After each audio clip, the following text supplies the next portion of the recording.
What makes a diamond priceless? The generally held belief is that diamonds are expensive because they are incredibly rare and they have some intrinsic value. But both of these assumptions, when viewed carefully through an untinted eyepiece, turn out to be as fake as a paste necklace.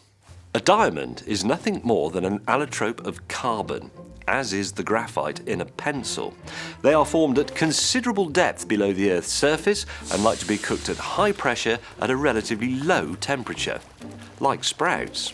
They are brought to the surface by volcanic eruptions and then promptly, by which I mean over several hundreds of thousands of years, redistributed and buried again by the action of water, wind and what have you. Mining diamonds is certainly tricky. Finding a 1-carat diamond suitable for an engagement ring will require you to sift through 250 tons of ore. But that is a gem, a big posh diamond that can be cut and polished and used as jewellery. In truth, most diamonds are used industrially. Because diamond is the hardest known naturally occurring material, it's excellent for coating and tipping a variety of cutting, grinding and polishing tools. 80% of diamonds mined are used in this way, and 4 times that amount is produced synthetically. That's 500 million carats a year, 100 tons of diamond, some of it in your local hardware shop. So, diamonds are not that rare after all, and their intrinsic value is merely that they're harder than nails. But what about gems, those cut and polished monsters that hang provocatively in the cleavages of Kim Kardashian and co? The beauty of gems was first appreciated in India about 4,000 years ago. The Greeks and Romans liked a bit of ice as well.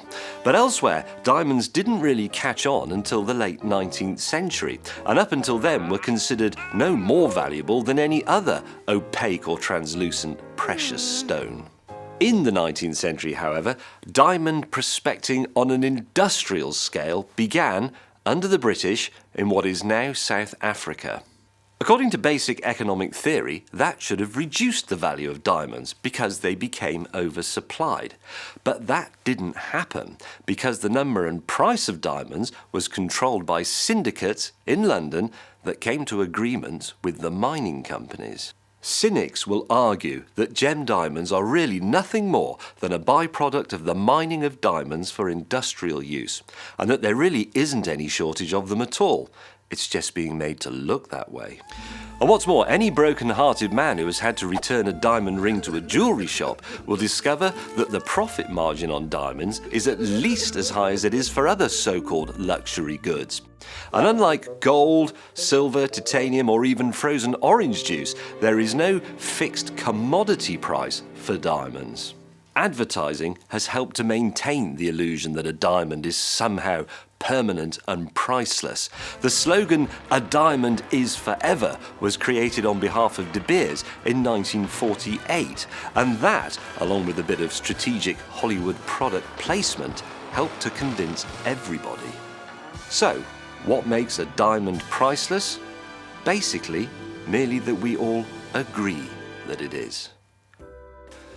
I'm very impressed that you kept watching all the way to the end of that explanation of why a diamond is priceless.